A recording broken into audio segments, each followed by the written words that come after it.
Hi guys, today we're going to get started in Illustrator. So obviously the first thing that you're going to want to do is open the program, and we're going to go ahead and create a new file just by clicking that new file button. It's going to give you a bunch of different presets. Basically all of them are created with either print or screen, paper or screen in mind, to put it frankly.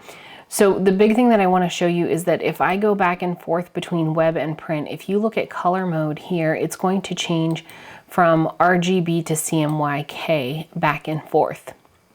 So you want to think about what you're making your document for. If you're not sure, I would always go for some form of print. And the reason why is because RGB has very, very bright coloration because it's backlit. It has a screen, so it's able to make very bright colors. Whereas print, you know, it can only do its best. It's paper. We're talking about Egyptian technology here. So basically the point is that if you choose RGB and then you want to change to CMYK, it's going to dull your colors down. However, if you choose CMYK and move to like a web or something like that, it's going to make less changes in your color. So I like to start with print if I'm not sure.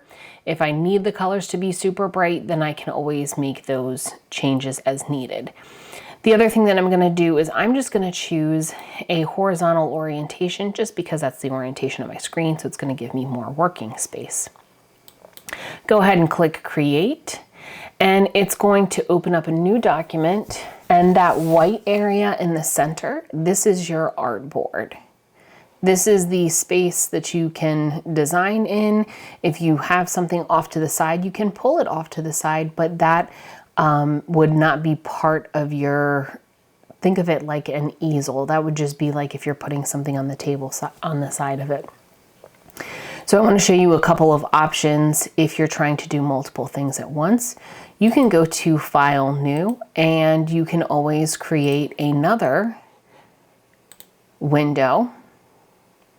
And then you can see this one I have vertical, and that's fine, but I can then use these tabs to click back and forth between the two separate jobs. Another thing that I can do is if I'm working on a project that has multiple pieces to it, I don't necessarily have to have two different tabs completely. I can have two different artboards. So I can do that by clicking on this tool right here, which is the artboard tool, and I can make another one. I can just click and draw one like that. Or if I wanted to copy one, I could hold down Alt and drag it.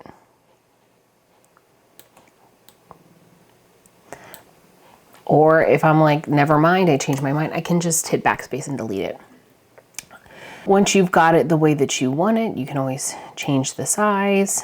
Then I can just go to the Move tool. Once I'm out of the artboard tool, it'll just go away. If I hit Control-0, it's going to zoom in to the last used artboard, the last one that was activated. If I hit Control-Alt-0, it's going to zoom in, like show full frame of however many artboards you have at the time. Even if you just have one, then it would just zoom into that one. So even if I'm zoomed in very close to something, if I hit Control-0 or Control-Alt-0, it's going to fit it to the screen. So that's one of my favorite shortcuts. Just thought it was worth pointing out. There are a lot of times people zoom in really tight and then they don't know how to get back to where they were, or they're really far out. Once again, if I'm working on one, then I can hit Control-0. If I want to look at both of them, then I can hit Control-Alt-0.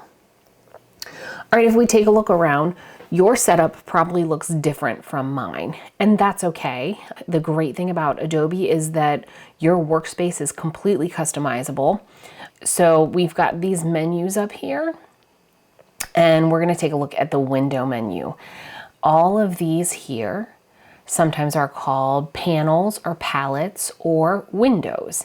Palettes are really how they were initially introduced. So if you're talking to kind of an old timer like myself, somebody that's been doing design for a very long time, then you're probably going to hear the word palette a lot. And that just means all these little fun guys here or even here. But you may also hear window, and it's good to think about it as window, because if you don't have something here and you need it, all you have to do is go up to the window menu and you can choose it here.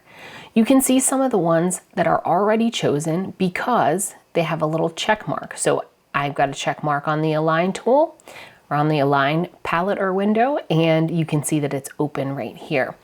I have a little check mark on the control panel, which is up here. If you don't have that checked, I would highly recommend that you pause and do that right now. It's going to help you in so many ways. I'm going to go ahead and uncheck the contextual taskbar. It's great, it's wonderful, but it's also really stinking annoying, and I feel like it gets in the way a lot of times. So I'm going to uncheck that to get rid of that. Okay, so as you can see, there's no difference between these. It's not like this row here is one specific type and these are another category. It's just how I have them set up. You could easily switch things around like that, whereas if I wanted the character palette to be over here, I can just click and drag it, and then it's just another tab in this menu here. These vertical, if you have it like this, you'll notice that they close this way. There's no right or wrong way to set your workspace up. It's just really preference. If we look over here, we have a bunch of tools. Now, I want you to take a look at the control bar. When I click on different tools, the control bar will change.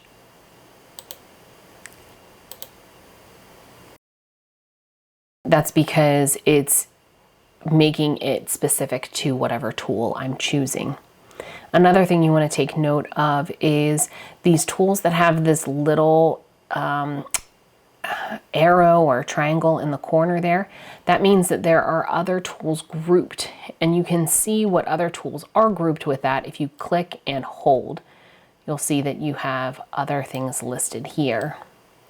So for everyone that has one of these little things, if you click and hold, you'll see other things loaded in there. In addition to that, these three dots at the end also show additional tools that aren't even loaded here. If you ever are looking for one and you can't for the life of you find it, it's probably just not loaded on the main toolbar, and that's okay. You can just pull it up that way. At the very bottom of the toolbar, well, not the very bottom, but one of the most noticeable parts are these two colors here. This is the fill and this is the stroke, and we'll get more into that into the next lesson, but those will be critical to know about for sure. That's just a quick spin around navigation. Hopefully this helps you as you guys get started.